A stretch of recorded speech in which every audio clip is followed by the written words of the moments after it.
All right, what to know about pin. All right, what to know about pin types and pin sizing. So this video used to be about carousel pins and all these different types of pins on Pinterest. That is obviously going away because of the new pin creation tool. So a few things have changed regarding pin sizing and the types of pins to create. So I'm going to go over all that you need to know in this video, and it's a pretty short video. I suggest watching it because I get asked these questions often. Rich pins. We've talked about this at the beginning of the course, but the first thing to note is that as long as your website is claimed, rich pins will still pull specific content based on your website type. So if you're a food blogger, you don't need to type in all the ingredients like you did with idea pins previously. It's going to pull that if your rich pins are enabled. So you can see here it pulled ratings, cook time, if it's vegan, who it's for, the serving size, and it pulled all of the ingredients. So that's just an awesome added feature. So make sure that your website is claimed, and Rich Pins is automatically enabled once you do that. So rich pins and what information gets pulled. Recipe pins add a title, serving size, cook time, ratings, diet preference, etc. That's what I just showed you. Article pins for like news articles or bloggers, they add the description, author, and headline or title of the article or blog post from your site. So that really comes down to filling out the meta description on the back end of your site if you're a blogger. And then product pins include the most up-to-date pricing, availability, and product information on your pin. If you have a Shopify store connected, that's where it's going to pull from there. So that is where Rich Pins is pulling from.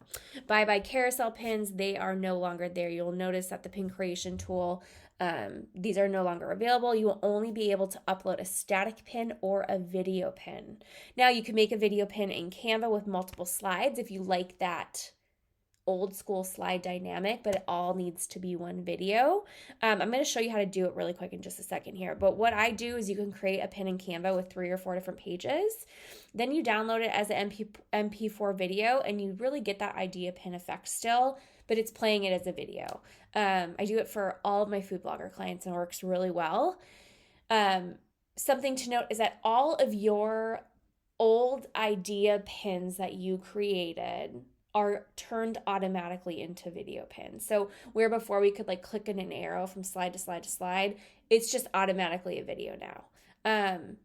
So really it's up to you what you want to do with it. But when it comes to sizing, we're keeping the 2 sizes that we've always used. Our standard size pin, 1000 by 1500, or the idea pin size. Now I realize the pin creation tool isn't for idea pins, but I'm still using the 1080 by 1920 size for most of the pins that I create. And they still do really, really well. Pinterest doesn't care which size we use. So you can still use those 2 sizes. Even though you're obviously only going to be able to create idea pins for ad, you can still get that idea pin feel like I just talked about by using it in Canva. So I'm going to show you how to do that. So I'm going to go over here. So this is the example. So here's a pin. I have 4 slides, the cover, about, visit the link to get the full recipe. Very simple, but all I do is, so I have 4 different pages, okay? So when I download it, I'm just going to go download, and then I'm going to download it as an MP4 video. And then I have my video pin with that idea pin feel to it if you want that. Because I know a lot of people are sad that it's going away.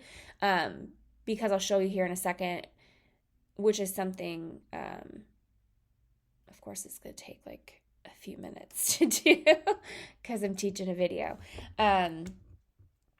So we have this now, and see if you hit play, it'll go do, and then it's about 20 seconds for 4 slides. So you get a decent amount of time on each slide. I still do it for my clients and it works great and they really like it. So, and then you upload it normally. But if you go here, you can see remember before you could, click here and then you could add a ton of stuff. You can't do that now. You can still add text to your pin and stuff like that, but you can't add tons of different slides to it now. That's just for ads. So if you, again, if you still like that feel of the slides for idea pins, I would use this and do it that way. So if you have questions after going over this video, please reach out and let me know.